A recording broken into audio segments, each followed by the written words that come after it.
రాళ్ళు 3 రకాలు. 1 అగ్నిశిలలు, 2 అవక్షేప శిలలు, 3 రూపాంతర శిలలు. రూపాంతర శిలలు అంటే మనం చూస్తాం కదా, సున్నపు రాళ్ళు చేత్తో ఇలా పట్టుకున్నప్పుడు అవి ఈజీగా పొడుం పొడుమైపోతాయి. అవి రూపాంతర శిలలు. తర్వాత అవక్షేప శిలలు, ఇవి రోడ్లు వేస్తున్నప్పుడు, లేదంటే ఇల్లు కట్టుకుంటున్నప్పుడు, లేదంటే ఇసుకలో కనిపించే రాళ్ళు అన్నమాట ఇవి.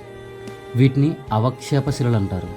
అగ్నిశిలలు, అగ్నిశిలలు అంటే లావాలో, అంటే వాల్కెనోస్ ఉంటాయి కదా, అగ్ని పర్వతాలు. అంటే లోపల ఒక పెద్ద అగ్ని ఉంటుంది భూమి లోపల.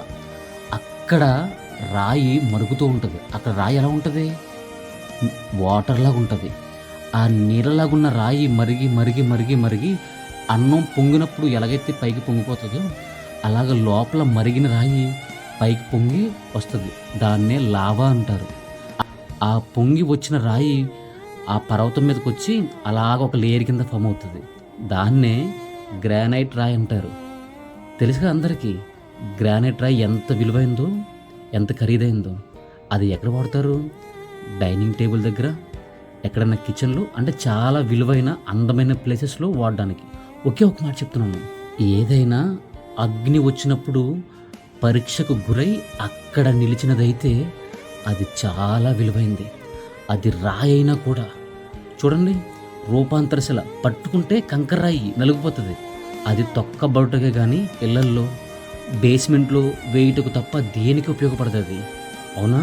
అలాగే అవక్షేప శిలలు, రోడ్లు, ఇల్లు, అంటే అది కూడా తొక్కబడుటకే. కానీ అగ్నిలో నుండి వచ్చిన రాయి ఎంత విలువైంది?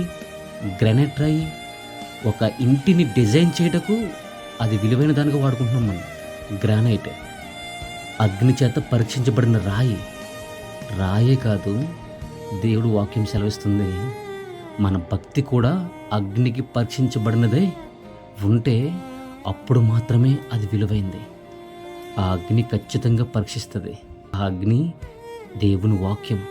దేవుని వాక్యం నీలోకి ఎంటర్ అయ్యి నిన్ను పరీక్షించినప్పుడు దానికి నిలబడాలి. అప్పుడే విలువైన వాడిగా అవుతాం మనం.